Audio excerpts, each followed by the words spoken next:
de origem. O que existe é um racismo de marca. Quando eu falei para vocês que o meu filho é lido como branco, eu estou reconhecendo que ele pode ser lido fenotipicamente em cor como um menino branco, mas isso não exclui o processo que ele tem uma mãe, uma avó, uma tia, uma tataravó negra. O racismo no Brasil ele vai se dar a partir do momento que eles percebem que cresce o número da população negra, né? Nem o número da população indígena. A gente precisa refletir o que é ser pardo e entender também que não é somente o pardo que é miscigenado, o branco e o preto e o indígena também são. Por isso que eu já deixo aí marcado, né, para as meninas a gente fazer um outro momento, um mini curso só de letramento racial, em que eu trabalho isso em uma semana. Porque isso causa ainda muita confusão, que nem quando eu quero falar com vocês sobre o que são os instrumentos e técnicas de serviço social, qual é a relação disso com a instrumentalidade. Por que eu falo sobre isso? Voltando lá, por que o assistente social? Nós, dentro dessa divisão social do trabalho, dessa divisão técnica do trabalho, o assistente social, dentro da minha compreensão do meu trabalho que eu venho desenvolvendo, é o profissional que possui características, expertises e potencialidades no combate ao racismo. Por quê? Porque nós estamos em todas as políticas. Porque se eu quero pensar em políticas afirmativas, eu tenho que entender que ela também tem que se dar de modo transversal, intersetorial e interseccionalizado. Se vocês forem fazer um levantamento agora, aí rapidinho, procurem aí quais são as mulheres trans que morrem nas ruas. Joguem aí no Google quais são as crianças que não são adotadas. Joguem aí quais são as mulheres que recebem os piores salários, e se tiver salário. Quando eu falo sobre isso com vocês, é da gente entender que também passamos por um processo de negação sobre a questão étnico-racial. O étnico-racial em países latino-americanos, colonizados e africanos e caribenhos, ele vem articulado à questão de classe. Não tem como eu querer fazer uma análise sobre a questão de classe sem pensar seus aspectos étnico-raciais, e assim como pensar a questão étnico-racial sem pensar a questão de classe. E aí, por isso que eu volto sobre o método. Eu não estou falando nada contra o próprio método. O que eu quero que vocês reflitam aqui, que tipo de compreensão de Marx chegou para a gente?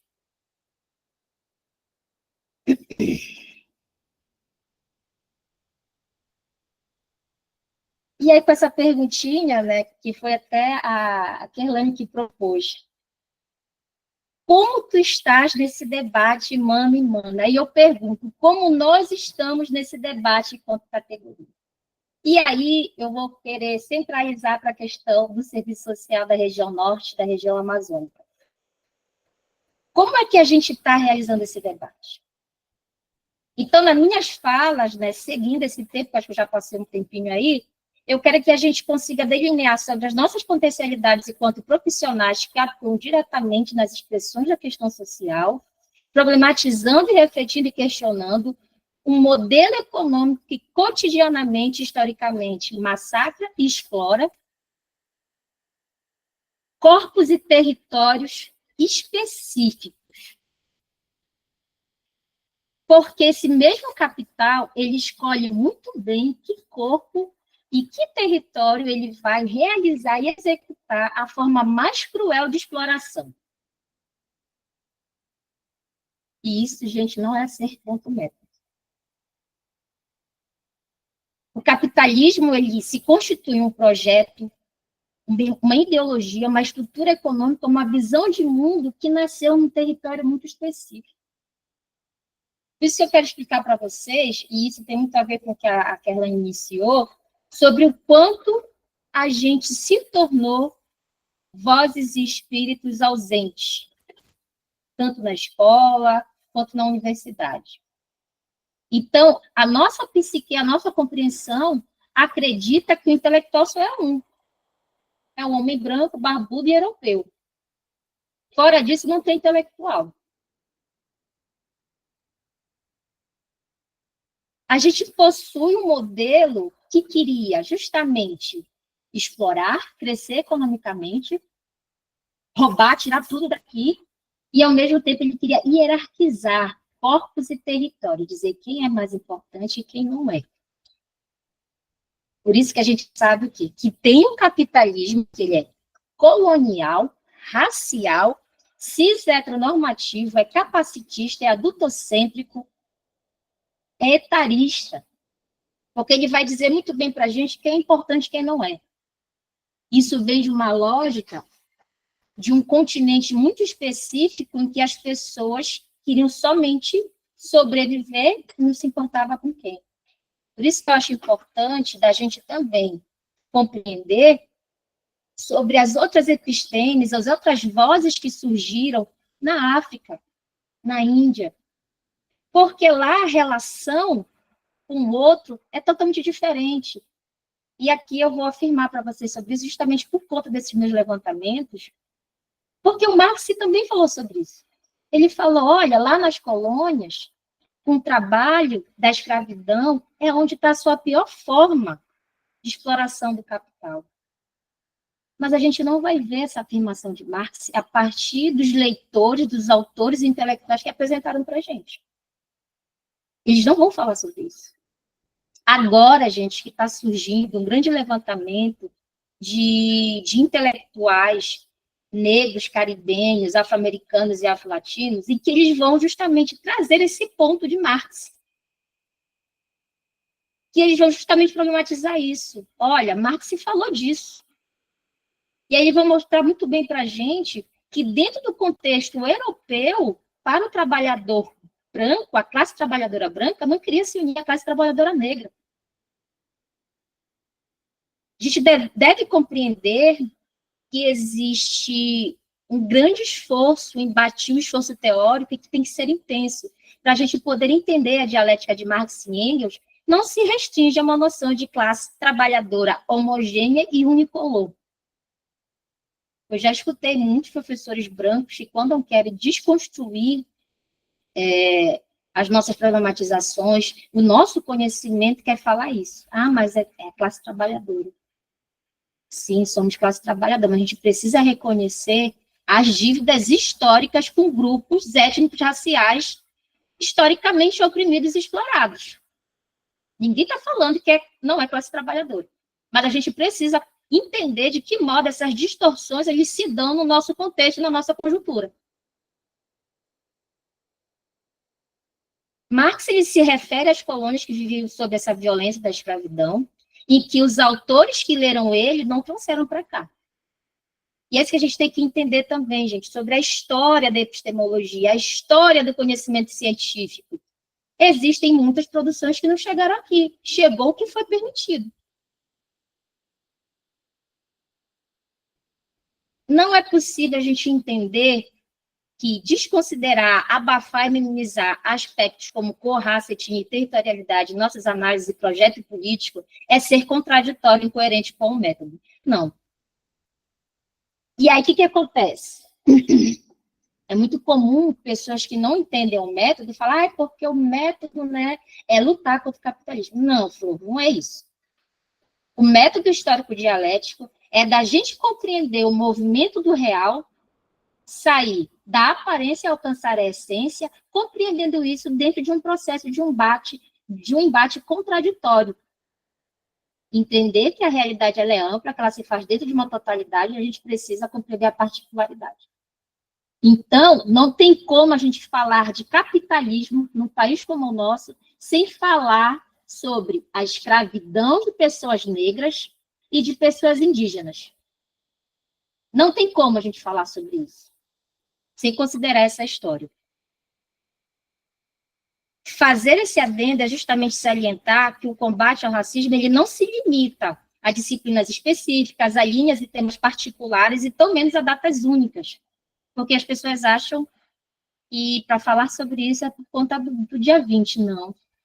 Pautar o racismo no modo como o capitalismo se estabeleceu nos países da América Latina, território ameríndio por meio do trabalho escravo de pessoas sequestradas da África, que sequer foram tratadas como trabalhadores, mas sim como objeto e animais de menor porte, pois suas forças de trabalho, sua sexualidade, saberes e espírito também foi igualmente invadido e roubado.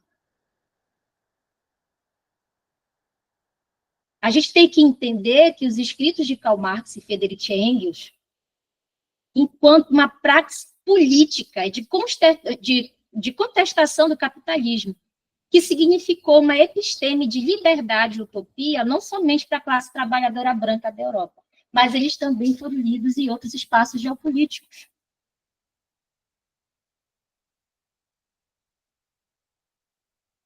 Um Capital, livro 1, o que o Marx ele vai falar para a gente? O trabalho de pele branca não pode se emancipar onde o trabalho de pele negra é marcado a fé. Compreender isso significa, assim, que Marx ele entende, até porque as cartas de Marx, quando ele se posiciona contra a escravidão e a situação das colônias, agora que estão sendo traduzidas. Aí eu pergunto para vocês, por que isso aconteceu? Vamos chegar lá. Marx também foi lido por homens e mulheres afro-americanos, afro-latino-americanos, afro-caribenhos, que foram tomados pelo materialismo histórico dialético e passaram a questionar o caráter racista e colonial do capitalismo. Indico esse texto para vocês, se vocês quiserem, gente, por isso que eu estou falando. A luta antirracista, o combate ao racismo, ele não é somente um político esvaziado, ele é epistemológico, e a gente precisa estudar. A gente precisa estudar para poder compreender esses processos e poder debater e rebater de frente. Esse texto, né, o Capital, vocês encontram facilmente em PDF, e também o livro do Kevin Anderson, que é recente, de 2019, que é o Marx nas Margens. Mas, quando eu falo de 2019, eu tenho que entender o quê? Outras pessoas já faziam esse debate, só que não chegaram até aqui. E aqui eu quero apresentar para vocês somente 3. Do levantamento que eu estou fazendo, eu estou encontrando muitos outros. Porque eu tenho certeza que no período da graduação, nem que vocês tenham escutado, vocês ouviram falar sobre o Dante, escutaram sobre o Althusser, o Lukács, mas a gente chegou a ouvir falar sobre o Dubois, sobre o C.L. James, sobre o Oliver Cox. São homens que vão trazer o que para a gente? Considerações sobre de que forma o racismo foi potencial para a estruturação do capitalismo. Dubois, intelectual marxista negro, ele constatou em suas leituras sobre Marx que, para a sociedade burguesa, o trabalho escravo negro era muito mais rentável do que o trabalho da classe operária branca na Inglaterra. Que estes conseguiram um avanço em seus direitos trabalhistas, isso se deu pelo acúmulo gerado pelo trabalho escravo nas colônias. Ou seja, o que aconteceu? Enquanto a Europa ela ia se apossando de outros territórios, se apossando do trabalho de pessoas negras, ela já foi afrouxando. Não, a gente não vai perder muita coisa aqui, não dá? Bora dar esses direitos aí. Porque eles estavam sendo totalmente cruéis nas colônias. E para a classe operária branca, se equiparar as condições ou se aliar ao combate à escravidão do trabalho de pessoas negras, a lei de uma afronta era uma ofensa. O trabalhador branco da Inglaterra e dos Estados Unidos também não queria se ver associado aos trabalhadores negros, não. Eles não se viam igual, isso também se deu no Brasil. Eu indico outro texto para vocês lerem sobre a mestiçagem do Brasil do Kempele Munanga. Por que o processo de mestiçagem no Brasil se deu muito diferente nos Estados Unidos? E que lá não era permitido qualquer contato entre brancos e negros, diferente no Brasil. Quando a gente fala que era proibido, é da gente entender que lá, pessoas que pudessem ter a cor de pele clara, mas se tivesse o pai ou mãe negro, ia ser lido como negro. Isso é diferente do Brasil. Porque no Brasil, conforme as pessoas iam clareando um pouquinho, significava uma subida, uma posição social. A ela era permitido até a saída da condição de cativo. Então, percebam como o debate é muito complexo e que ele vem carregado de muitas leituras históricas e teóricas. E outro, né, que eu indiquei para vocês é o C.L. James, que ele vai falar o quê? A partir de um marxismo revolucionário. Existe, gente, dentro da literatura do pan-africanismo, diferentes marxistas que não chegaram ao Brasil, agora que eles estão chegando. Tem texto de 1899 do Bo, meu filho está gritando, tá, gente? Sou mãe. Do Bo, que agora está sendo traduzido pela Boitempo. Então, falar sobre racismo exige que a gente paute a branquitude, que enquanto herança daqueles que correspondem às cores e fenótipos do colonizador, e isso eu quero que vocês entendam. Para o branco europeu e o branco norte-americano, o amazônida, ou um cearense, ou um nordestino, ou um brasileiro branco, não é visto como branco. Mas aqui, dentro do nosso território, ele é visto como branco e vai ver seus privilégios. Por quê? O que a gente vai perceber? O ego europeu ele vai tendo uma continuidade a partir dos sujeitos brancos que aqui vivem. Por isso que eu estou explicando para vocês que, historicamente, as pessoas passaram a negar a existência do racismo. Se não fosse a pesquisa feita pela ONU, na década de 50, 50, 40, o discurso de que o Brasil vivia uma democracia racial ia permanecer até hoje. Porque eles falavam, poxa, olha lá no Brasil, não tem apartheid, as pessoas vivem no mesmo lugar, mas aí quando eles vão fazer o levantamento, quem é analfabeto? Quem é o desempregado? São pessoas, quem é que está passando fome? Lembrando, gente, para quem se autodeclara pardo? Para poder entender. Pretos e pardos, conforme a metodologia adotada pelo IBGE, e está também presente no Estatuto da Igualdade Racial, pretos e pardos são pessoas negras. E aí eu pergunto, é importante para quem se autodeclara pardo pensar, se eu estivesse dentro de um coletivo, de um movimento, e falasse que eu sou uma mulher negra, isso seria aceito? Então, a gente precisa fazer uma autoanálise. Assim como eu falo para vocês, porque eu falo de letramento, no próximo momento a gente tiver uma oportunidade, para eu poder explicar para vocês o que é colorismo e pigmentocracia. Porque a mixigenação fez parte de um projeto de estupro contra mulheres negras e indígenas, e, ao mesmo tempo, na virada da década de 30, veio a partir das políticas eugenistas. Porque, como eles tinham constatado que a população negra já estava ultrapassando a branca, já era 80%, eles começaram a querer liberar a entrada de europeus no Brasil. É por isso que a gente fala de uma dívida histórica. Porque as pessoas não acreditam, as pessoas acham que a eugenia só aconteceu na Alemanha, não teve no Brasil. Na minha tese, eu apresento isso também como aconteceu aqui no estado do Pará, a gente teve eugenia. E aí, por que eu falo também de privilégios e colorismo? Eu sei que eu, enquanto uma mulher preta não retinta, eu tenho privilégios que uma mulher preta retinta não tem. Além disso, eu sou uma professora universitária. Então, eu sei que eu, perto de uma mulher preta, retinta, não escolarizada, eu vou ter um outro tipo de tratamento da sociedade, mas isso não me livra do racismo. Tá? A gente precisa entender o que é cor, raça, fenótipo e etnia. Já falei para vocês que branco também é uma raça, porque as pessoas sempre querem dizer que somente nós somos racializados. Não. Quando a gente fala de letramento, é da gente entender que a nossa sociedade ensinou muito bem quem é bonito, quem é feio, quem é inteligente, quem é bom, quem é ruim. Leia o texto da Grada Quilomba, quando ela vai falar sobre o que significa o branco e como é que ele percebia o negro. E aí, quando eu falo sobre essa questão da branquitude, é da gente entender que a gente tem uma população branca que não supera a população negra em quantitativo, mas nos espaços de principais privilégios elas estão lá. E a universidade é um desses espaços. De acordo com o INEP, que é o Instituto Nacional de Estudos e Pesquisas Educacionais Anísio Teixeira, professores brancos correspondem a um dobro de professores negros. E mulheres negras como docentes são 26.770, dentro de um universo de quase 200 mil.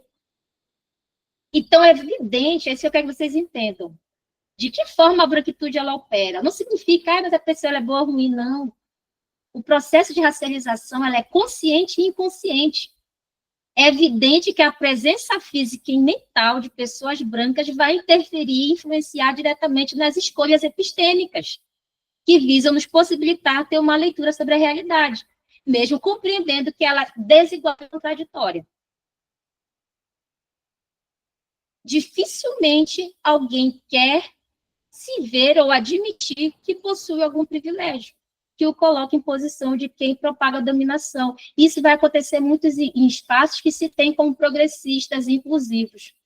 Leiam o texto da Cida Bento, e esse trecho especial eu só gargalhei, porque é justamente isso, né? Que vai falar o que para a gente?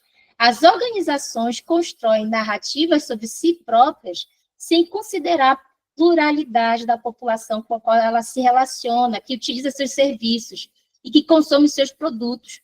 Muitos dizem prezar a diversidade e a equidade, inclusive colocando esses objetivos como parte dos seus valores, de sua missão e do seu código de conduta. Mas como essa diversidade e essa equidade elas se aplicam se a maioria de suas lideranças e seu quadro de funcionários é composta exclusivamente por pessoas brancas? Aí, quando eu tiver outro momento com vocês, eu quero fazer uma dinâmica que eu sempre faço, que é o meu espelho social. E aí as respostas, infelizmente, não destoam do que eu imaginava que ia acontecer. É da gente entender que somente agora intelectuais do nível de Lélia Gonzalez, Clóvis Moura e Abdias do Nascimento está chegando à universidade. Mas eles produziram na década de 60. Os únicos brancos que, ao utilizar a teoria marxista, que ousaram usar o método histórico dialético para falar do racismo, da questão da desigualdade social, foi Florestan Fernandes e Otaviani. Mas a gente não saiu deles. E outra coisa, a gente não só saiu deles, mas a gente só tem eles como referência. Mas eles eram contemporâneos da Lélia Gonzalez, do Clóvis Moura e Abdias do Nascimento. É isso que eu quero que a gente entenda. Porque uns chegam enquanto um catedrático da universidade e outros não.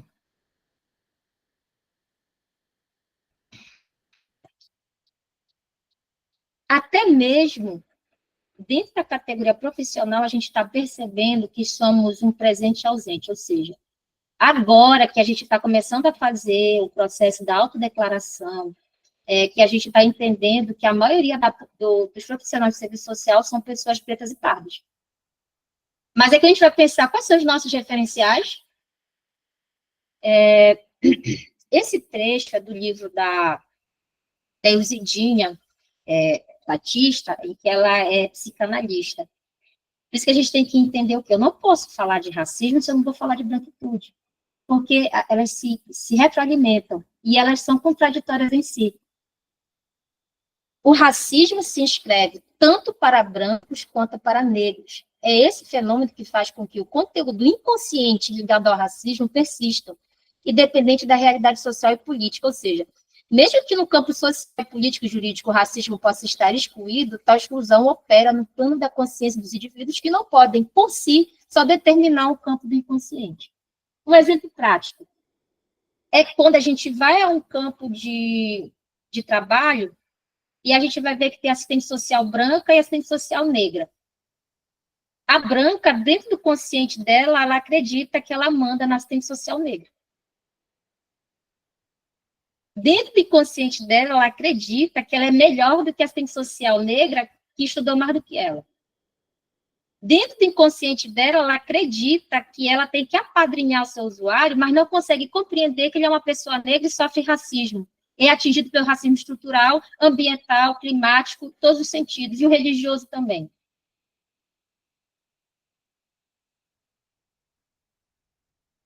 Há uma histórica ausência de letramento racial. Existem pessoas pardas dizendo que são pretas, e existem pessoas brancas dizendo que são pardas.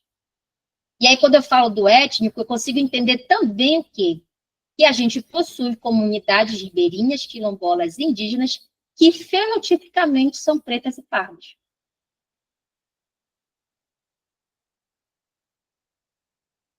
Como é que acontece as articulações de um racismo epistêmico com a branquitude no capitalismo?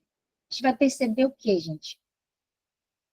Que existe um grande inconsciente e consciente de proteção dos sujeitos brancos, especialmente como os donos do conhecimento. Isso alimenta o capitalismo.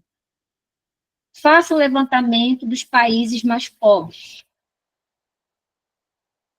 Não nos surpreende que são os países que a maioria são pessoas negras. A gente vive numa realidade em que as pessoas, e isso também influencia muito o pensamento de pessoas negras, a gente não consegue ver pessoas brancas em situação de vulnerabilidade, mas naturaliza pessoas negras em situação de vulnerabilidade e de pobreza. Aí eu questiono para vocês, a branquitude está no serviço social? E eu quero que vocês entendam, mais uma vez eu vou repetir isso, quando a gente fala de branquitude, não é falar mal da pessoa branca, não é dizer que pessoas brancas são ruins. É dizer que existe uma estrutura que está introjetada. Assim como eu indiquei para vocês o texto da Cida Bento, também tem o texto da Lia Schwartz, que ela vai falar sobre as imagens da branquitude. Não sei se está aqui para mostrar para vocês. Está tudo bagunçado aqui.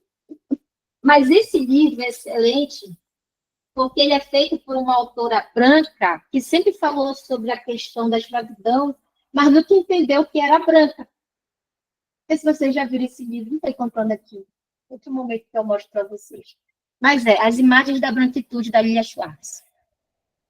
Todo dia a gente recebe algum dispositivo de racialidade dizendo que pessoas brancas são melhores. Sempre tem algum tipo de dispositivo para dizer que é algo positivo. Isso também atrapalha no processo de trabalho.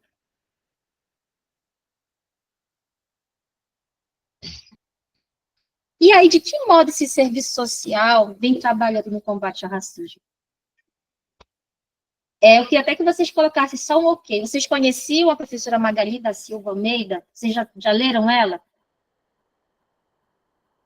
Pode dar só um ok. Silvana, a Silvana não conta. Tá, Silvana Odilene. Por que eu pergunto isso? Gente, a, a Magali já vem fazendo esse enfrentamento desde a década de 80. E aí, quando perguntaram para ela o que ela entende, né, por ser uma das protagonistas do debate étnico-racial no Brasil, ela fala, não, eu não sou protagonista. Porque nós que somos pessoas negras, a gente passa por um processo de apagamento. É como se o nosso pensamento não fosse importante o suficiente para ser conhecido e reconhecido. E aí ela indica o trabalho do Sebastião Rodrigues. O Sebastião Rodrigues, é esse outro ponto que eu quero trazer para vocês também. Ele foi contemporâneo, ele foi amigo do Gabriel Dias do Nascimento. Eles produziram juntos. Então, o primeiro livro de serviço social voltado para o debate étnico-racial foi da década de 60. E a gente não conhece. Quais são os principais marcos desse serviço social quando ele vai se aproximar da pauta antirracista? A gente vai perceber, né, que acontece o 6º Congresso Brasileiro dos Assistentes Sociais, ocorrido em 89, 10 anos após o Congresso da Virada, e é isso que eu quero que a gente reflita. A gente fala muito, né, sobre a articulação do surgimento do serviço social ao processo, né, das expressões da questão social, em que o Estado procura criar iniciativas para conter a classe trabalhadora. Mas a gente desconsidera que isso foi no período varguista e que o Vargas ele foi um dos principais, um marco na constituição das políticas eugenistas do Brasil. Ou seja, a gente teve políticas, o serviço social surgiu a partir de uma constatação conservadora e racista. Em 2003, temos a campanha de combate ao racismo, intitulada Serviço Social Mudando o Rumo da História. Na 39ª Encontro Nacional da Cefes-CRES, a gente já passou a compreender o quê? A categoria passa a ter um posicionamento mais específico para políticas afirmativas. A ABEPS vai criar um grupo temático de pesquisa, serviço social, relação de exploração, opressão, gênero, feminismo, raça, etnia e sexualidade, que é algo que eu acredito que precisa mudar. porque o debate ele é muito maior que isso. Vou pular aqui, né, porque não sei se está no meu tempo, como é que está. E aqui, né, onde a gente se encontra, que é o lançamento da campanha As Assistentes Sociais no Combate ao Racismo. E é isso, né, acredito que depois a Kermane vai falar sobre por que a gente está pensando agora desse comitê antirracista. E aí a gente também entende, a própria BEPS começa a pautar o racismo epistêmico. Quando a gente entra lá na página da própria BEPS, tem as disciplinas com proposições de outros autores. E é isso. Nada por nós sem nós. Não queremos ser vistos como objeto. Nós somos sujeitos epistêmicos, históricos e sociais, produzimos conhecimento. E aí, como pensar a Amazônia dentro dessa lógica? É da gente entender, e aí eu digo para vocês já devem ter lido a professora Joaquina Barata, tem o Luiz Leal e tem a Violeta Loureiro, da gente perceber sobre o papel muito específico dado à Amazônia. É da gente refletir também sobre a ausência de sujeitos negros da Amazônia enquanto nomes a serem conhecidos no combate da luta antirracista, que é como se aqui não tivessem pessoas negras, como se aqui as pessoas não tivessem se mobilizado, e é justamente por isso. Existem dois tipos de mitos que envolvem a nossa região, porque além do mito da democracia racial, há essa ideia de que todos são índios. Quando eu falo índios, entre aspas, essa ideia despolitizada, histórica, e ao mesmo tempo que todo dia incide em práticas genocidas contra o povo indígena. É isso que a gente precisa entender. E aí, da gente questionar de que forma o serviço social hoje vem se apropriando do debate étnico-racial para poder garantir políticas compensatórias de fato para a região da Amazônia. Porque a gente consegue encontrar dados no Nordeste, Sudeste, Sul, mas quando a gente vai falar do racismo na Amazônia e no estado do Pará, a gente não encontra.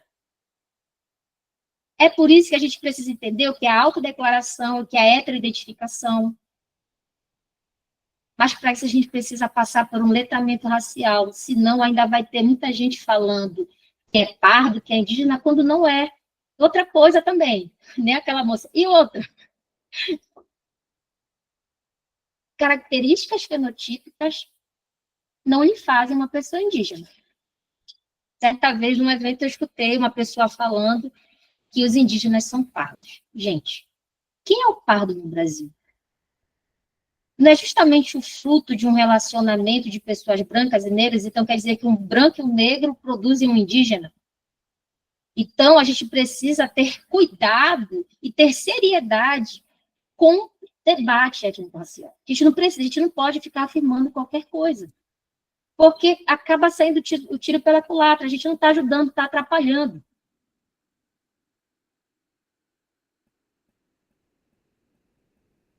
E aqui é um dos textos que eu coloco, esse foi um dos artigos, né, que eu reuni 3 artigos que elaborei, e é como se fosse uma continuidade. Uma fala sobre a instrumentalidade e os instrumentais do serviço social aliados ao letramento racial, e sobre de que forma a gente também precisa utilizar o letramento racial em todas as disciplinas do currículo do serviço social para poder garantir políticas afirmativas para o nosso território. E aí, né, desse ponto eu coloquei assim, território indígena com faces negras. É outro ponto, né, do debate, porque algumas pessoas acham que somente a característica fenotípica garante que você é indígena. Não, mas a pessoa não tem pertencimento com o território, a pessoa nunca pautou nada disso, não sabe nem que etnia ou não é.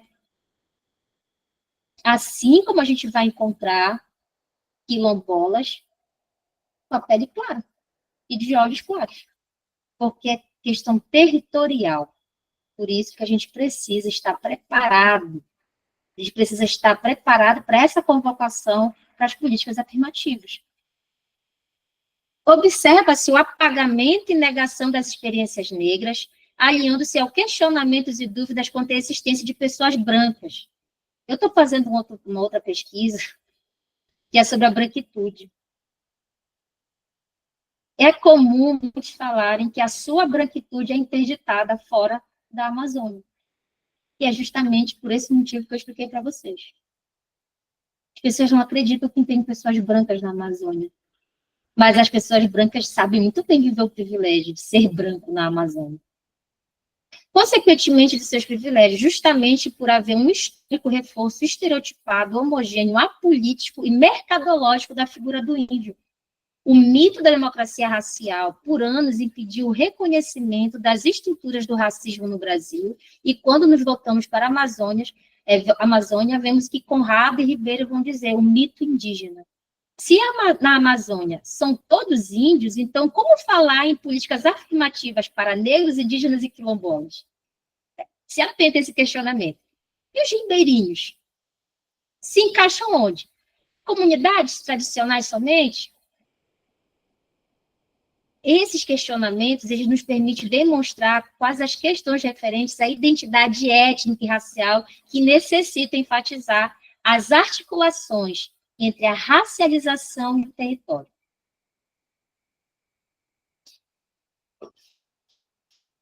E aqui eu vou ler aqui para não perder a ideia, é importante a gente falar desse ponto específico. A diversidade amazônica nos interpela a promover um processo formativo que aborde categorias como a raça, cor e etnia, da mesma forma que a gente precisa problematizar termos como parda e morena, e suas representações na Amazônia, a fim de quebrar estereótipos que impossibilitam a efetivação de políticas afirmativas na região e que ainda respaldam práticas racistas, tais como a hipersexualização das mulheres negras e partir da venda. Não sei se vocês lembram um período, até hoje as pessoas falam isso, porque é lá na Amazônia, lá no Pará, Belém, não é a cidade morena. O que eles querem dizer com isso? Se um território pode ser vendido, consequentemente, as mulheres também podem. Ele vai falar a terra das mulheres brancas. Cheguem lá e vocês podem fazer qualquer coisa. Quais são as minhas indicações finais para vocês quanto a isso? E aí, para a gente poder abrir para o debate, tinha outras coisas para mencionar, né? Mas é melhor que a gente não se perde. E aí é o ponto que eu trago para vocês. Em tempos de oportunismo racial. Agora, quando as pessoas bem querem, elas querem dizer que são pardas. É que nem quando a gente vai ver, mas eu não fui racista, não. Eu nem branco eu sou. Isso é oportunismo racial. É quando eu vou participar de um comitê de heteroidentificação, nos cursos de medicina e direito, os mais concorridos, as pessoas que estão concorrendo à cota, dizendo que é parda, são pessoas brancas. Eu cheguei a um momento que eu participando dessas bancas, a moça foi toda bronzeada, mas ela usava blusa curta e estava lá marcado, que não era a cor dela. Ela pulou carnaval, porque teve carnaval antes, aí ficou muito tempo no sol para dizer que é parda. E outro ponto que eu quero falar para vocês também. O pardo, ele é aquela pessoa que pode estar entre o negro e entre o branco. Se essa pessoa que se diz parda já percebeu que a polícia não persegue ela, que ela não ganha apelidos pejorativos referente à cor da pele dela, então pode esquecer que parda você não é. Mas você pode ser aliada na luta. Você pode ser aliada na luta compreendendo que você é uma mulher lida como branca. Quando eu falo lida como branca, é entender que a sociedade te vê dessa maneira. Mas isso não exclui a sua ancestralidade. Isso não retira a tua possibilidade de falar, mas a minha mãe era uma mulher negra. Perfeito. É assim que a gente contribui no processo da luta.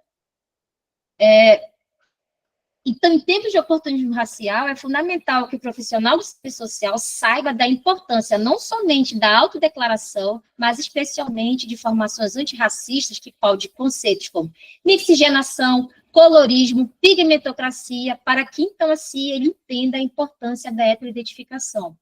Também ter espaço em seus instrumentais técnicos operativos, tais como questionários, entrevistas e prontuário. E aí, eu trago para vocês, eu acho que fica perfeito para a gente finalizar, e eu tinha feito essa apresentação para o evento do TPGSS, aí eu fui correndo, né? As reflexões da Magali Almeida, quando ela fala sobre o apagamento do protagonismo das gerações que nos antecederam, também permite a gente entender os lugares de ausência dos intelectuais negros, nortistas e amazônidas que problematizaram o racismo em nossa região, mas que não possuem as suas obras amplamente reconhecidas e difundidas. O nosso trabalho aqui hoje, né, o pessoal do CRES, a categoria dos profissionais como um todo, é da gente conseguir registrar e ir em busca no verdadeiro levante dos nomes dos que nos antecederam e fortalecer os que virão. Quando a gente fala da luta antirracista, ela é, acima de tudo, gente, uma luta pelo nosso direito à memória, porque fizeram o que puderam com a gente, excluindo a nossa capacidade de produzir conhecimento, e a gente precisa retomar os nossos e as nossas. Travou, gente. A partir desses indicativos, finalizo aqui a minha fala com vocês, eu gostaria que a gente consiga, a partir, né, desse momento, constituir uma agenda para a nossa categoria e para o povo preto, o povo não branco. Tá? Então é isso, gente. Muito obrigada.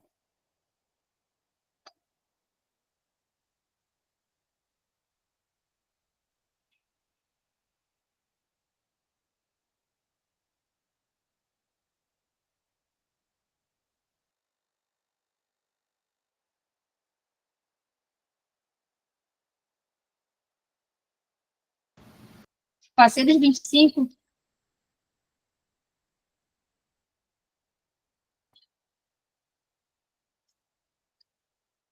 Não, professora, a senhora foi potente e cravou aí no cronômetro. Parabéns.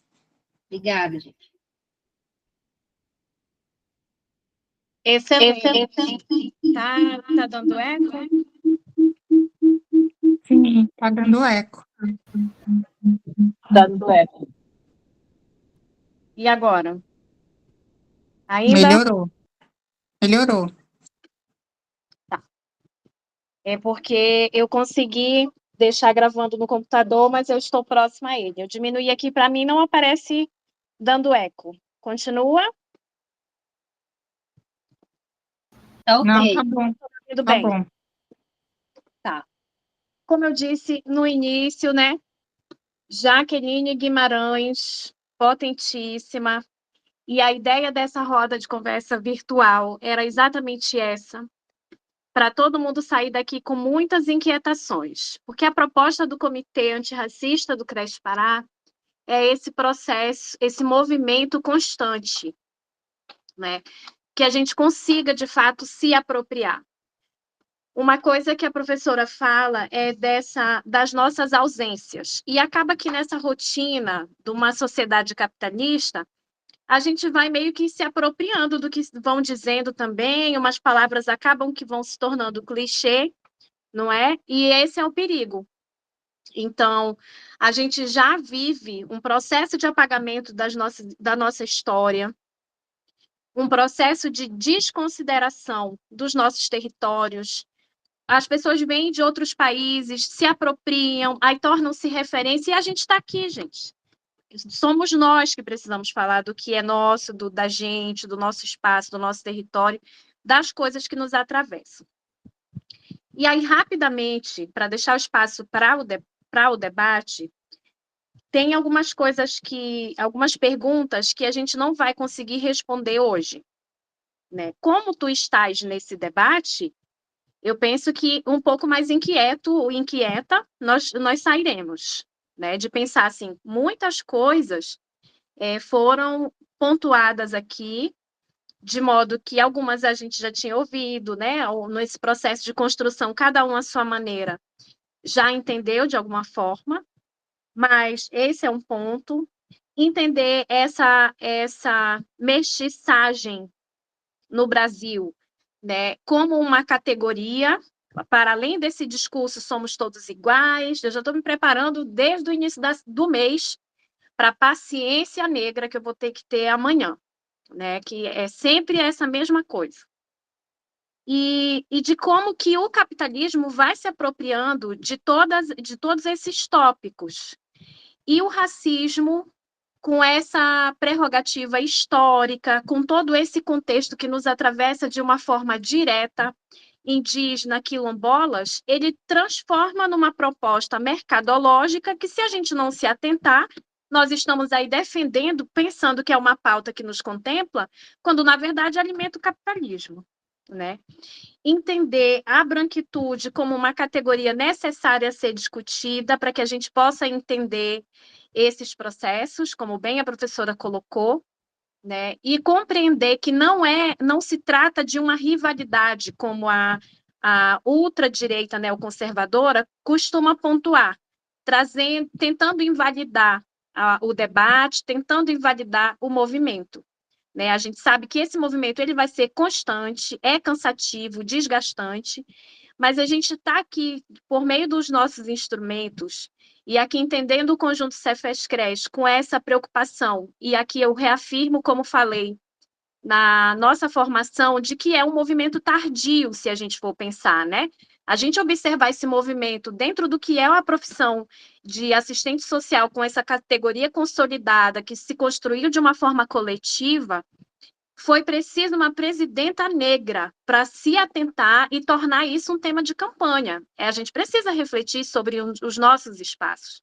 E, a partir de então, as representações foram se firmando e reafirmando, entendendo a importância de trazer isso para o debate de uma forma ampliada. Compreender também que a gente sempre vai primar para que o protagonismo seja por pessoas pretas, negras, indígenas, quilombolas. Mas todas as pessoas, entendendo aqui a branquitude como uma categoria, elas são convidadas a somar nessa luta, respeitando esses espaços, com esse cuidado de que nós também, enquanto autarquia representante de uma classe trabalhadora, não venhamos a contribuir para o silenciamento. Né? Não é dizer, Keilane, então só as pessoas negras vão tratar disso. A gente sempre vai ter esse cuidado e respeito para esse protagonismo.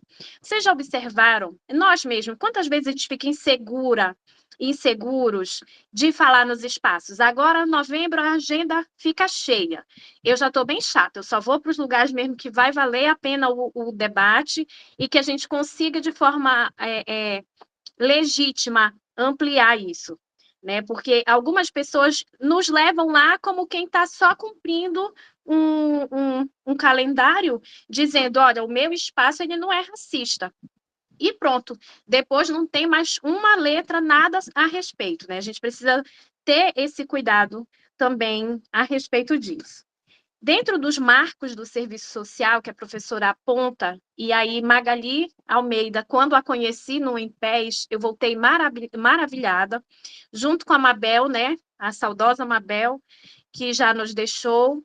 E aí eu voltei, assim, eu acho que o ano era 2018, eu estava terminando o curso, e isso que a professora coloca da importância da gente se reconhecer nos intelectuais que nos representam, ele é muito presente, porque é muito recente essa aproximação com esses intelectuais. Ela muito bem colocou que na nossa formação não era trazido, e agora a gente já consegue. Eu sempre vou ter como referência a UFBA, né, que ela trouxe, o FPA também está aí, demarcando e evoluindo. Nós temos aqui a professora e tantas outras que estão aí nesse debate, nessa discussão, nessa produção também. Mas é recente, se a gente for observar, né? Se a gente for considerar os marcos históricos. E dizer a vocês que esse levante que ela nos convida a fazer, ele é urgente. Nós estamos, assim, num término de um ano, aproximando o outro. A nossa gestão, ela encerra em 2026, mas a natureza de um comitê, sobretudo um comitê antirracista, ele não se firma somente na gestão. E aí o que a gente tem a dizer para vocês é assim: venham contribuir conosco. Nós temos um grupo no WhatsApp, a gente precisa de que pessoas venham se apropriar desse espaço. Não é um espaço ligado à gestão. A gente tem, assim, um grupo diverso, né? Ainda está conseguindo se organizar, e é necessário que nós nos apropriemos desses espaços para que essas referências que elas vão se firmando, elas realmente nos representem. E, para além disso, agradecer à professora Jaqueline, né, pela aula que tivemos aqui hoje, agradecer a cada uma pela participação, e a gente ainda não vai encerrar. Logo mais vamos compartilhar o link da frequência, e aí eu passo a palavra para a Cleise para ver se tem alguém com mãozinha levantada, eu tinha visto algumas aqui, se tem alguma pergunta no chat, e reiterar da minha alegria de estar aqui com vocês hoje, sobretudo num dia que antecede o Dia Nacional, o Dia da Consciência Negra, que é feriado nacional, né? Eu acho que é importante a gente pensar do quanto é importante a gente conseguir. Vocês imaginem que nesse decorrer de todos esses anos de existência de Brasil, de mundo, é a primeira vez que a gente vai realizar aqui um feriado, saudar um feriado desse momento. Pode parecer irrisório, pode parecer simbólico, mas é uma representatividade de muitas outras conquistas que a gente pode conseguir. Enquanto assistentes sociais, entender que essa leitura racial ela é indispensável nos espaços em que estamos atuando. Compreender que muitas das expressões da questão social que nos chegam, ela pode estar maximizada pela situação da leitura racial que a gente consegue fazer, assim como de gênero, de orientação sexual, de classe, de território. E é importante que nós tenhamos essa compreensão no nosso fazer. Por que que eu digo isso? Às vezes, a gente olha só para uma situação, sobretudo nessa dinâmica dessa lógica capitalista, tudo muito imediato, e que a gente precisa cumprir meta, e que a gente tem número de atendimentos para cumprir, e seja lá qual for a dinâmica que nós estamos inseridos, nos espaços socioocupacionais.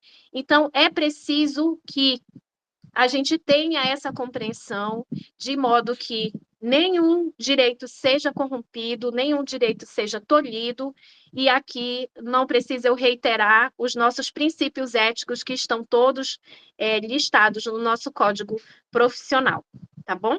Cleise, você está aí conosco, a palavra é contigo, e depois eu trago um poema de encerramento, e depois a gente abre a câmera para fazer uma foto coletiva, porque nós estamos aqui fazendo história hoje, é importante a gente lembrar disso. Cleise, você está aí? Eu tô aqui, no momento não tem nenhuma pergunta, e a moça que tinha levantado a mão, eu acho que ela teve que sair. Jéssica Mello levantou a mão. Agora a Jéssica levantou, então ela fica com a palavra. Tá bem. Bem, boa noite. Vocês me escutam? Oi? Vocês estão me escutando? Sim? Ah, tá. Sim. Sim, tá bom. É porque eu tô com um fone aqui meio capenga, mas tá. Espero que estejam me ouvindo. Queria primeiro agradecer, né, essa aula que tivemos. Acho que é um debate extremamente interessante, embora acho que tardio mesmo, né, porque fazendo um aprofundamento e uma leitura histórica, a gente vê o quanto a população negra foi devastada de vários segmentos sociais, né, na formação brasileira em específico, pela forma que fomos colonizados. E assim, é só ressaltar essa questão que a professora trouxe também dos nossos teóricos, né, dos nossos pensadores, que se refletem para o nosso fazer profissional também, é que isso também é reflexo da exclusão que o negro teve durante o processo educacional, né? Então, assim, quando que o negro foi ter acesso à educação, à intelectualidade, por isso a questão tardia também nessa produção, né, dos nossos intelectuais. Então, assim, fui uma vez fazendo um trabalho, esqueci de me apresentar, né, eu sou assistente social da UFRA, da Universidade Federal Rural da Amazônia, no campus de Capanema. E aí, num desses trabalhos que nós desenvolvemos, nós convidamos a bibliotecária a fazer um levantamento dos escritores negros paraenses, né? E aí ela trouxe assim algumas informações que a gente hipoteticamente já tinha, né, dessa produção ainda restrita, né, comparado a outros autores. Então, assim, isso também é um reflexo nesse processo de educação que a Lilia Schwartz também traz no livro sobre o autoritarismo brasileiro, né, que ela traz essa repercussão de como o negro ele veio dentro desse processo de colonização e acesso à educação, né, no que se reflete hoje as políticas compensatórias que estão aí nesse sentido, né, das políticas afirmativas de resgatar essas perdas históricas que tivemos. Então, assim, eu trabalho mais no campo da educação e tenho estudado sobre a área e os impactos desse racismo no acesso e permanência desses estudantes dentro da universidade, né? É essa temática que eu tenho procurado ler. Então, assim, para contribuir também com o debate, com a proposta, eu acho que é interessante a gente fazer esse resgate também, focando a questão da educação, que como Paulo Freire coloca, né, é um processo para libertação, de fato, emancipação. Então, eu acho que seria algo bem aflorado se a gente pudesse apimentar em relação à questão da educação.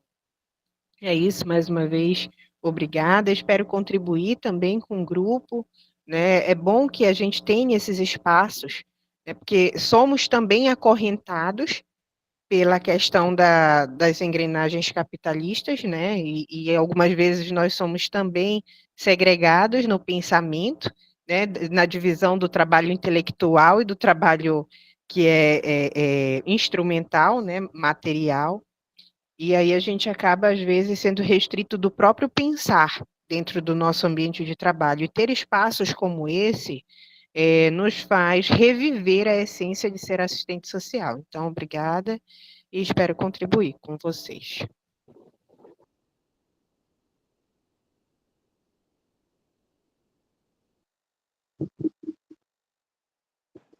O Bruno agora levantou a mão. Pode falar, Bruno. Então, boa noite a todos, todas e todes. Eu sou Bruno Lima, assistente social aqui na região sul do Pará. Eu venho só apenas agradecer à Comissão Antirracista do CRES, né, o comitê, na verdade, que vai ser formado, endossar que este espaço dentro do CRES é um espaço de fortalecimento e também, né, para que nós mesmos, como muito bem falou a professora Jaqueline, possamos conhecer as nossas realidades, assim como também trouxe a Kerlane, e a gente escuta muito, nada de nós sem nós. Eu acho que é importante, enquanto nós, assistentes sociais, trazer essa contribuição, né? Principalmente para nós que atuamos nos diversos espaços institucionais, né? Seja da atenção básica, de assistência, CRAS, CREAS, né, das instituições sociojurídicas, entender, né, para além do trabalho, mas as expressões, inclusive, que a gente continua reproduzindo, entender, inclusive, os formulários, que são aqueles formulários institucionais, o quanto eles também vêm com seus traços raciais, até mesmo entender o nosso próprio atendimento enquanto profissional, como a gente tem com os usuários, né? Eu acho que o CRES ele traz uma oportunidade muito boa de conhecer a nossa realidade, que a gente pode utilizar dentro da nossa prática profissional, entender também que se tem um debate, eu acho que está se reforçando nos CRES, né? Embora tardiamente ele tenha lançado, acho que... E teve foi lançado em 2018, se fala memória, através da gestão da Josiane, mas também teve uma rede de apoio muito bom, que hoje é o Fórum Nacional, né? Se não fala memória, a nomenclatura é essa, de ações sociais na luta contra o racismo, né? Inclusive fazer esse chamamento também, né? Para os assistentes sociais participarem desse Fórum Nacional, que também é composto por assistentes sociais, né? Então, assim, parabéns a todo mundo que organizou. Me disponho também a sempre estar contribuindo dentro da Comissão Socio-Racista para entender esses processos. E é isso, gente. Cheiro. Obrigada, Bruno. Agora, a Odilene, a conselheira, por favor, pode falar. Esqueceu de dizer que é conselheiro também, né, do CRES, lá do sul do Pará. E assim, gente, eu vi aqui no chat que tem alguns interesses, né, em fazer parte do grupo, que é um grupo pró-comitê, né, como eu falei no início. Nós ainda não somos um comitê oficialmente instalado, mas estamos em movimento caminhando para isso, né? E o grupo pró-comitê é justamente nesse caminhar, né? Então, quem tiver interesse em fazer parte dessa caminhada, em integrar o GT, para que ano que vem, né, início ainda, a pretensão é instalar oficialmente o comitê ainda no primeiro semestre de 2025. Né? Então, tem o e-mail lá que eu coloquei, que é da Comissão Ampliada de Ética e Direitos Humanos, a CAIA-DH, que é uma comissão dentro do CRES. Aí vocês mandam o nome, né, onde vocês estão atuando profissionalmente, o registro, mas quem for estudante também pode participar, tá? Todos podem, todas podem contribuir. Então, tá lá. Mais uma vez, agradecer a professora Jaqueline pela aula, né, porque é sempre uma aula, realmente. A gente ainda tem muito a aprender com ela, né? Da maneira que a gente se vê, que a gente auto se declara, como a gente se vê enquanto pertencente a um determinado grupo, né? Então, são coisas que realmente a gente tem que refletir enquanto categoria de assistentes sociais, né, que trabalham com diversos grupos, né? De etnias, de como se vê pertencendo a um determinado grupo. Então, muito importante que vocês também possam contribuir conosco nessa caminhada. Então, tá lá no chat e vocês podem mandar o e-mail, tá? Obrigada.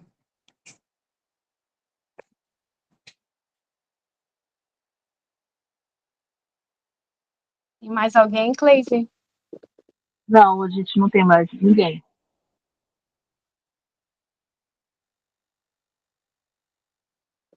Najara abriu a câmera, quer falar alguma coisa maravilhosa? Oi, Oi, Mona. Najara, Não, quanto tempo? tava- É, e aí, que aula maravilhosa. Só agradecer. Eu acho Obrigada. que é muito valioso, né, para todos nós ouvir. Já estou ansiosa pela segunda parte, né, da continuidade desse debate de hoje. Eu acho que é importante a gente ter essa continuidade com os profissionais, até para a gente se reconhecer também. E agradecer a Jaque, né, professora Jaqueline, por se disponibilizar, né? Solidariza sua perda também. E, e só agradecer aos colegas que estão aqui, tirar um tempo numa terça-feira, né, pós-expediente, para quem estava trabalhando, para quem estava estudando, mas é um momento rico e necessário, né? É importante e extremamente necessário, né? Principalmente agora, em que o dia 20 de novembro realmente entra como um feriado, né, nacional, mas para que as pessoas, desde já, né, ainda que tardiamente, como falado aqui, aprendam a importância e o significado desse feriado, né, desse dia, assim como todos os outros. Agradecer e estou muito feliz mesmo de poder ter participado, escutado a professora Jaqueline e produzido assim, vários questionamentos na minha cabeça, né, várias formas de pensar. Muito curiosa também aqui para ler a autora indicada, que realmente eu ainda não tinha lido a professora. Então, é muito válido. Obrigada e foi um evento excelente a todos nós.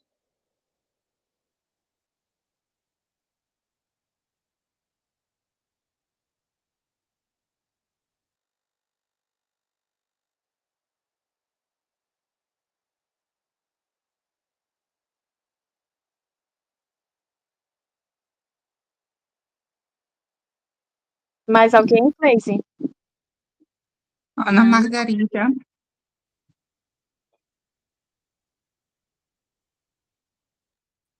Olá, boa noite a todas, todos, todes. Deixa eu ligar aqui a câmera.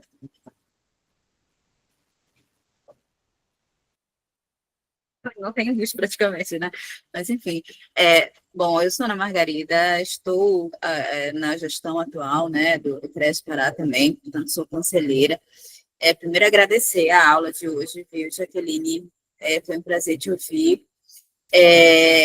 agradecer a todos também, parabenizar aí esse GT que vai parir o nosso comitê anticapacitismo, perdão, o nosso comitê antirracista, em breve, né, e dizer o quanto me orgulho, né, fazer parte do Conjunto Santas CREAs, fazer parte dessa gestão aí tão comprometida, né, com pautas tão relevantes, tão importantes que a gente tem, né.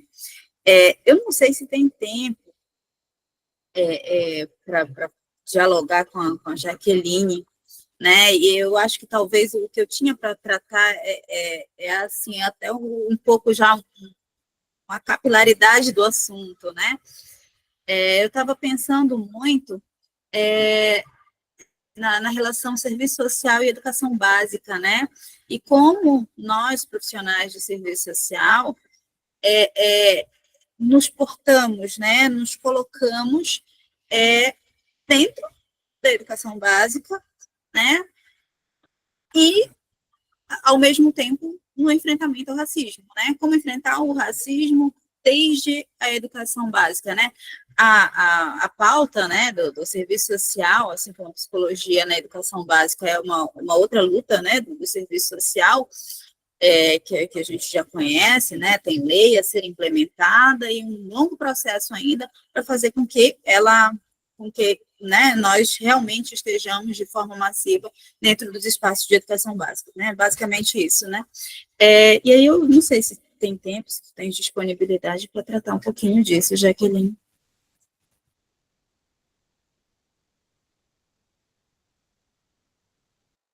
Temos tempo, sim. Só certificar se não tem mais ninguém com inscrito, Icleise, e aí a gente passa para a doutora Jaqueline fazer do que foi dito, fazer o compilado das perguntas e depois as considerações finais. E aí eu encerro, ninguém sai que a gente vai fazer uma foto, tá bom? Ninguém mais levantou a mão. É com você, Jaqueline, potentíssima. Tá. Assim, gente, porque se for deixar, a gente vai ficar até... porque eu fiquei muito na dúvida, né, do que eu poderia trazer para vocês, de fato, para a gente poder problematizar. Aí, quando me falaram que era 25 minutos, eu, 5 minutos é complicado. Aí eu ia responder conforme a fala de cada um, mas eu vou dar uma pulada bem aqui, né? Gente, desde 2016, eu venho realizando o debate étnico-racial, especialmente pensando no território marajoara, também contemplando o Amapá e fazendo aqui em Belém também. E aí, né, desde esse período de 2016 a 2021, todos os eventos, porque eu trabalho com debate étnico-racial, a partir do ser negro, do letramento racial, o direito das mulheres negras e o direito de crianças e adolescentes. Quando eu fazia evento para debate étnico-racial, não aparecia um assistente social. Só aparecia o pessoal da pedagogia e os professores da educação básica. Aí, quando eu fazia um evento sobre direito da criança e adolescente, só aparecia assistente social, não aparecia um profissional da educação básica. Hoje, eu estou trabalhando também muito com a rede de proteção, para a gente poder consolidar, né, a lei da escuta protegida. E é um dos pontos que eu falo também muito, né, para os meus pares que são promotores, defensores públicos, e a gente precisa também começar a configurar o racismo sofrido na escola enquanto violência. As pessoas não consideram o racismo sofrido por crianças e adolescentes como ato. E por que precisa falar isso com o assistente social? Porque ainda é comum assistentes sociais que atuam na rede de proteção que não entendem da mesma maneira. E aí revitimiza aquela criança negra contando a mesma história todo o tempo. Então, a gente tem um desafio muito grande para garantir direito de crianças e combater o racismo. Porque as pessoas ainda acreditam que racismo é bullying, é brincadeira de criança. Eu achei importante fazer esse adendo para vocês sobre como o profissional do serviço social não percebia que o debate étnico-racial fazia parte, sim, de comprometimento, uma importância para a sua formação. E é por isso que eu apresentei esses levantamentos para vocês. Ele só está no início, né? É um pedacinho do que eu estou construindo, né?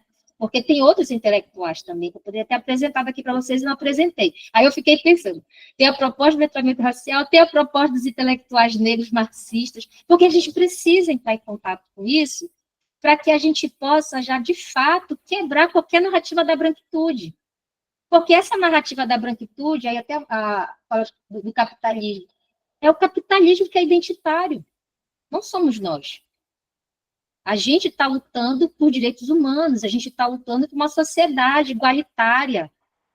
É essa que é a nossa luta, porque a gente reconhece que existe uma estrutura aí que vai massacrar muito bem determinados corpos e determinados territórios.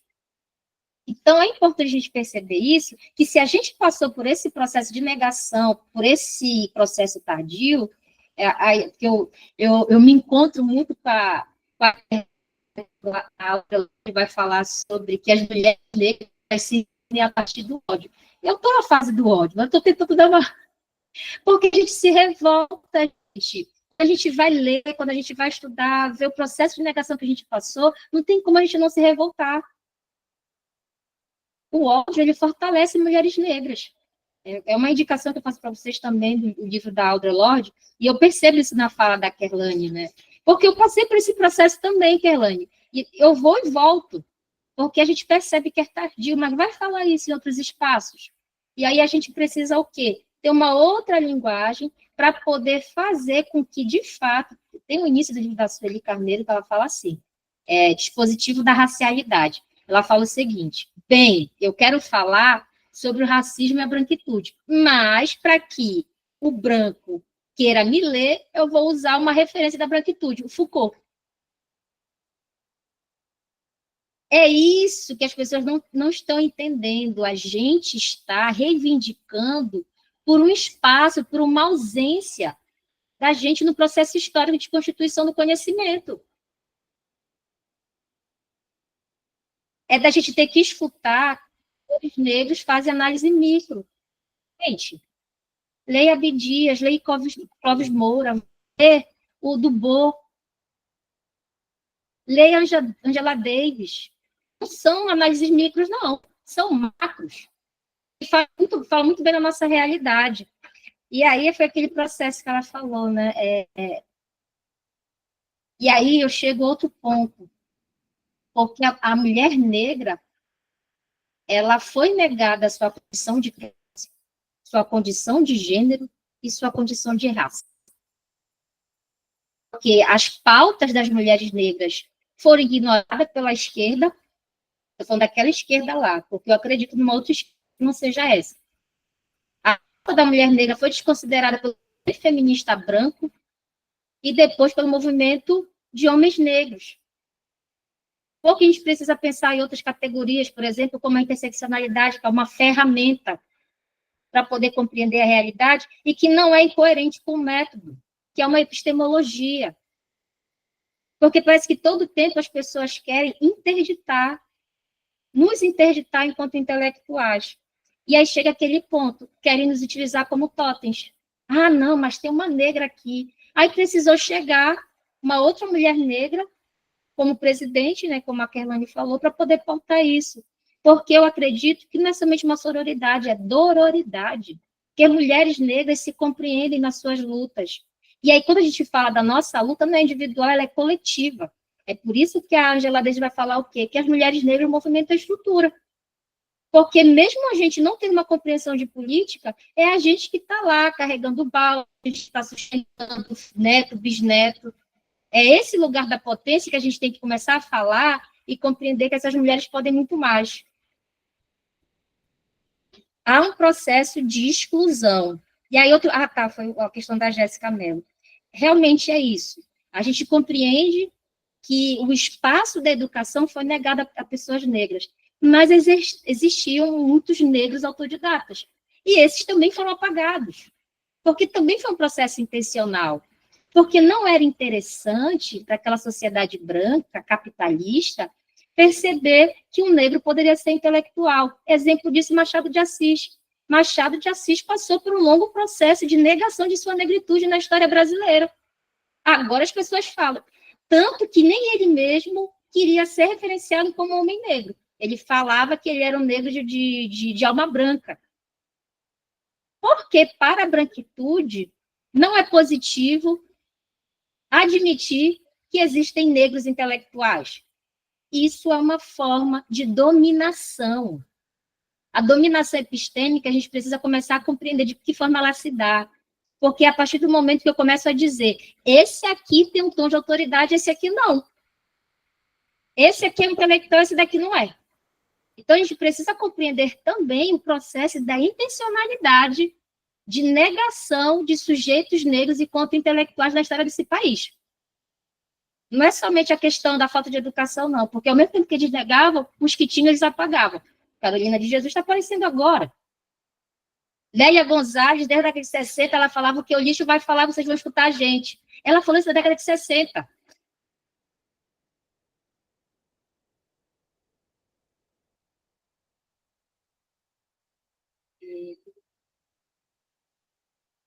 Acredito eu que respondeu, gente, né?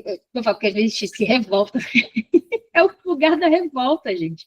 Porque quanto mais a gente vai se apropriando do conhecimento, mais revoltada a gente fica. Mas aí a gente tem que, não, bora falar com calma, porque é isso que querem da gente.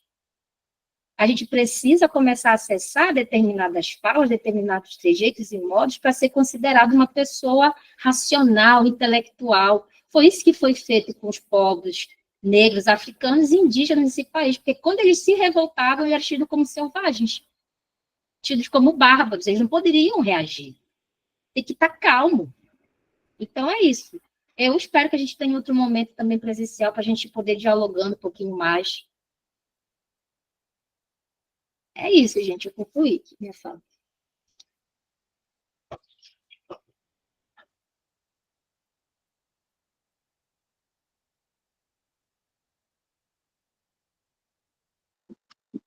Já, querida. Poxa vida, eu ficaria aqui mais tempo, né? Mas a gente tem outros afazeres. Muitos agradecimentos, muitos obrigadas, muitos... Não gosto do gratidão, porque parece vazio, sabe? Nada contra, tá? Nada contra.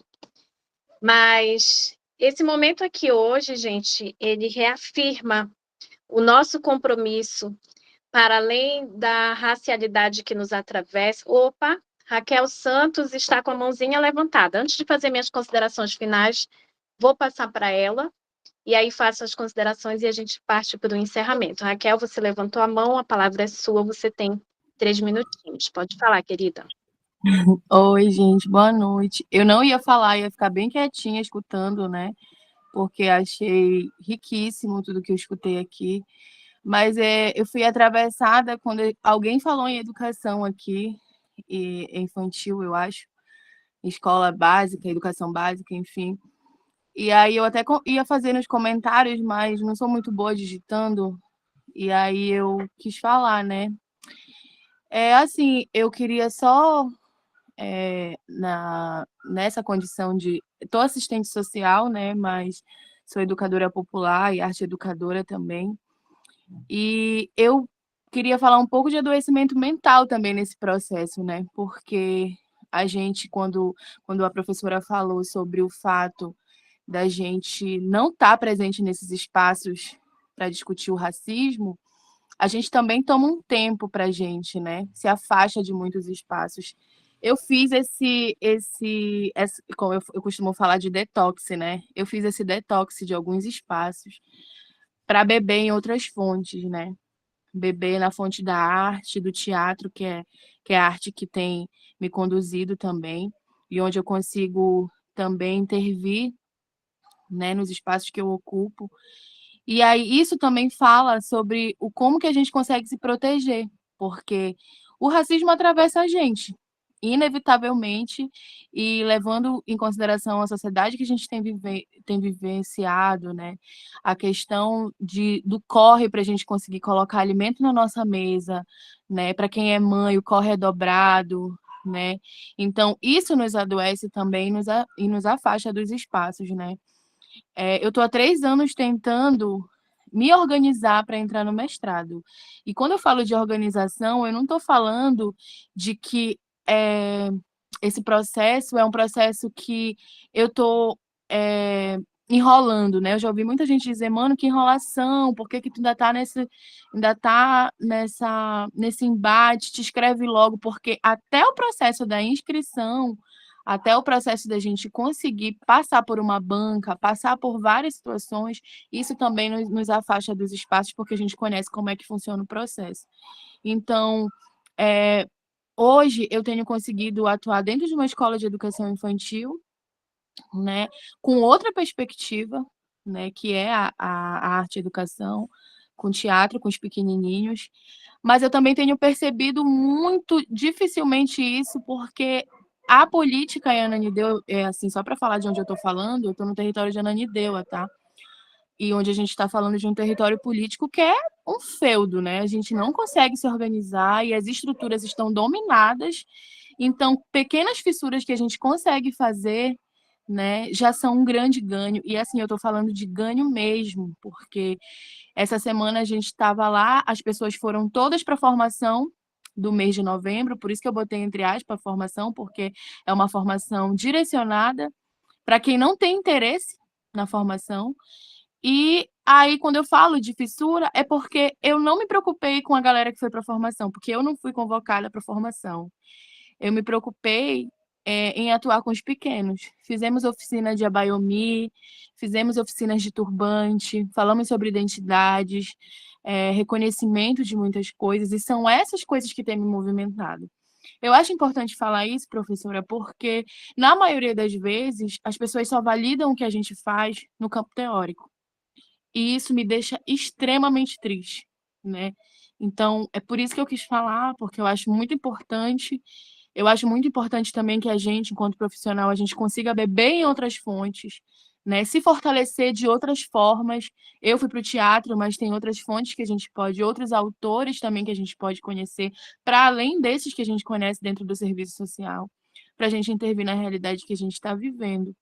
Obrigada pela escuta, adorei a discussão, acho que é isso mesmo. Tenho interesse em participar do GT, porque todas as vezes que eu vejo que inicia, eu pego um gás e eu quero participar também, tá?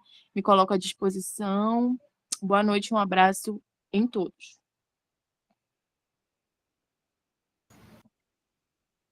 Posso comentar? Obrigada, Raquel. Professora? Obrigada, Raquel. E é isso justamente que eu estava te explicando, sobre essa exigência teórica que só fazem para a gente. Lembro uma vez que eu assisti a palestra lá em 2015, da Djamila Ribeiro, ela falava, engraçado, né? O filhinho de papai que viajou, teve a oportunidade de fazer isso e aquilo, ele é tido como uma mente brilhante quando só é uma mente uma mente oleosa, porque ele teve tudo para ter o conhecimento que ele tem. Praticamente pegaram e colocaram para ele, ali dado, até a questão da alimentação, saúde, tudo isso. A vida dele é só para estudar. Então, para a gente, o estudo ele sempre é mais puxado, muito mais sobrecarregado. Aí eu lembro muito da frase do Gramsci, né, que para a classe trabalhadora, o estudo ele é muito mais pesado, muito mais sofrido. Aí eu falo, não somente a classe trabalhadora, mas quando tem uma classe trabalhadora negra, indígena, ribeirinha, quando você é tido como um sujeito interiorano. E eu não falei isso para vocês. Ser amazônida também é um processo de racialidade, porque você ser branco ou não, saindo daqui, as pessoas não vão te ver como uma pessoa branca, vão te ver como uma pessoa da Amazônia. E aí, quando eu falo sobre isso, Raquel, foi a partir do momento que eu comecei a fazer um levantamento para poder constatar que quem estava empreendendo o debate contra o racismo no serviço social eram mulheres negras. A maioria eram mulheres pretas. E eu fiz o processo da autodeclaração da heteroidentificação. E aí, por que o debate étnico-racial dentro da profissão só é importante para mulheres pretas? Nem pardo estava no meio da discussão. citava era um número muito reduzido. E os homens não são muitos, homens pretos. E aí, a partir desse processo, Raquel, que eu consegui me fortalecer e entender, porque eu evitava também a própria categoria, porque eu achava que a discussão estava muito atrasada. Eu já cheguei a ouvir pessoas me chamando, falando que eu era da educação, que eu era pós-moderna, que eu era identitarista, porque eu falava sobre a questão étnico-racial. Aí eu percebi que esse era o momento, acho que foi a ancestralidade já que volta. Voltei para o serviço social, encontrei as minhas irmãs dentro do serviço social, para eu poder entender que eu sou uma intelectual. Porque só eu sei o quanto eu faço para poder estudar. Só eu sei o quanto eu faço levantamento, estou lendo, estou produzindo, estou estudando. Porque isso foi tirado. E quando eu falo essa minha narrativa individual, não é exclusivamente minha, não, ela é coletiva. Muitas mulheres negras, não só no serviço social, passam por isso. Então, da gente entender a cosmologia do conhecimento, Raquel. É por isso que a gente também precisa ter contato com outras filosofias, outras epistemologias, a indígena, a quilombola, a africana, para poder entender que a baomia é conhecimento. Para poder entender que fazer uma oficina de turbante, falar da ancestralidade, falar das tranças, é conhecimento. Para entender que uma mulher ribeirinha que está ali fortalecendo os seus por meio do conhecimento medicinal dela, é conhecimento. Só que essa sociedade eurocentrada, branca, com uma racionalidade ocidental, diz que isso não é conhecimento, ao mesmo tempo que eles se apropriaram desse conhecimento. Isso até hoje acontece na Amazônia. O que a Natura faz? E que outras empresas não fazem quando chegam em uma comunidade quilombola e ribeirinha? Não vai lá conversar com eles para saber o poder de determinadas plantas medicinais? Aí pega lá, leva para o seu laboratório, aí está lá o intelectual dele, um cientista. Então, a gente precisa ter uma outra percepção de conhecimento. E aí eu faço paralelo com o próprio Marx, quando ele vai falar de manuscritos econômicos e filosóficos. São dimensões do nosso caráter enquanto ser social. Nós temos conhecimento, sim. E a nossa ação se faz dentro de uma perspectiva de praxe. Isso que você faz é uma praxe reflexiva, e teórica e epistêmica. Então, não ache que o que você faz não é conhecimento, tá bom?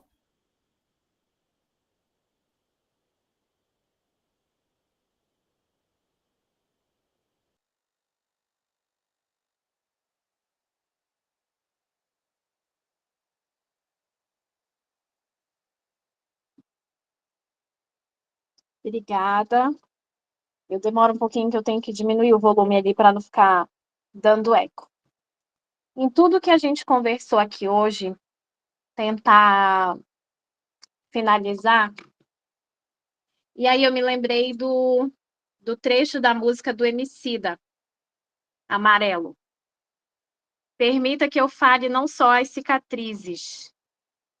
Eu acho que o que a gente vivenciou aqui hoje foi sobre isso. Muita gente, Aquilane, mas vai ser aquele discurso de sempre. Eu disse, não sei, vamos lá, né? Vamos ver. Porque eu não conheço ela, vem, pois é uma oportunidade para conhecer. Porque as dores, como já foi colocado aqui, elas também nos atravessam, né? Elas constituem como somos nós. Mas permita que eu fale não só as minhas cicatrizes, porque a gente também tem intelectualidade para falar, a gente tem conquistas, a gente tem outras coisas, como já foi colocado tudo aqui. Eu acho que Raquel traz uma questão importante sobre os saberes, né? A gente tem essa construção muito eurocentrada, como a professora coloca, no sentido de querer categorizar, catalogar o que é, o que não é.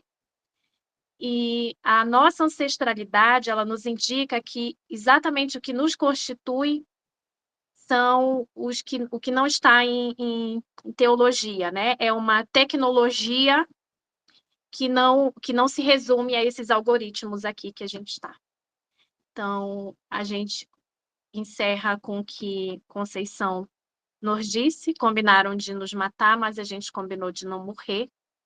E também dela, a nossa fala estilhaça a máscara do silêncio. Que tenhamos a coragem de se posicionar e ocupar os espaços. Venham conosco somar essa força que está se constituindo e se movimentando enquanto comitê antirracista.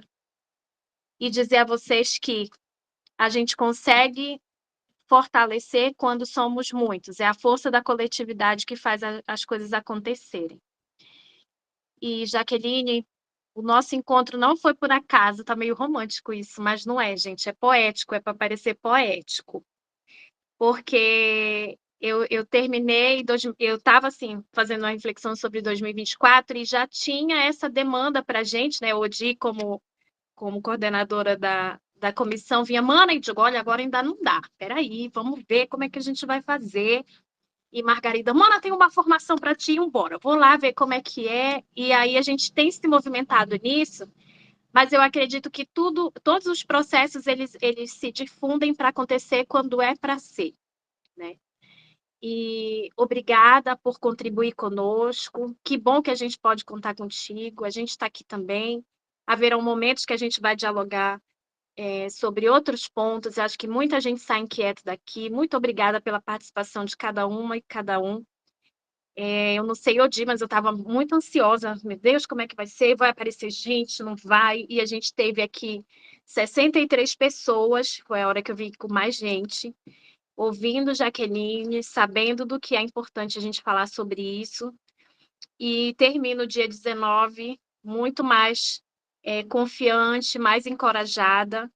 E já vou mudar o discurso de que foi tardio, viu? Não vou repetir mais isso. Eu acho que a gente já tem bastante, já avançou bastante, vamos nessa direção. Eu já caminho para o encerramento, não sei se tem mais alguém com mãozinha levantada, eu não vejo aqui. Eu acho que agora é abrir as câmeras para a gente fazer a foto e dormir tranquilas e se hidratando, porque a fumaça está demais. E amanhã é nosso dia. E eu Amanhã já estou sorrindo aqui para a foto. Quem vai fazer o registro? Olha só. Ok. Ficar até o final. Oi? Ficar até o final. São movimentos como esse que empolgam a gente. É isso mesmo. Não é isso? Olha aí. Vou fazer uma do meu celular. 3, 2, 1, postura, sorrisão. Agora eu vou fazer uma do computador. A Cleise ali.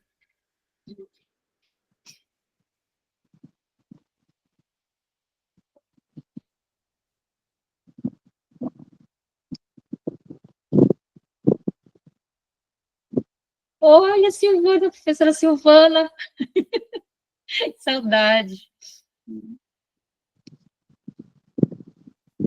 Vou fazer uma outra aqui. Peraí, deixa eu ver se eu consigo abrir a câmera. Tirar daqui. Esse negócio de administrar duas coisas é potentíssimo, mas não vai dar de ver, não. É só assim mesmo. É melhor eu fazer a do celular mesmo. Assim.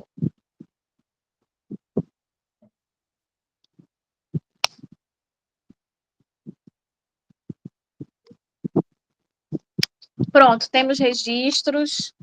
Eu consegui gravar um pedaço aqui, depois a comissão vai avaliar se serviu ou não, tá bom? E muito obrigada, gente. Boa noite, durmam bem, se hidratem e Boa noite. vamos continuar. Olha, a Regina voltou aqui. Tu nem falou nada, mana. Cadê? Pronto, Regina. já foi.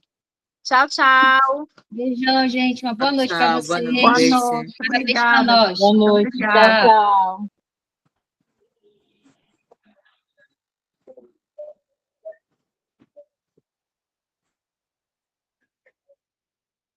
Tchau, tchau.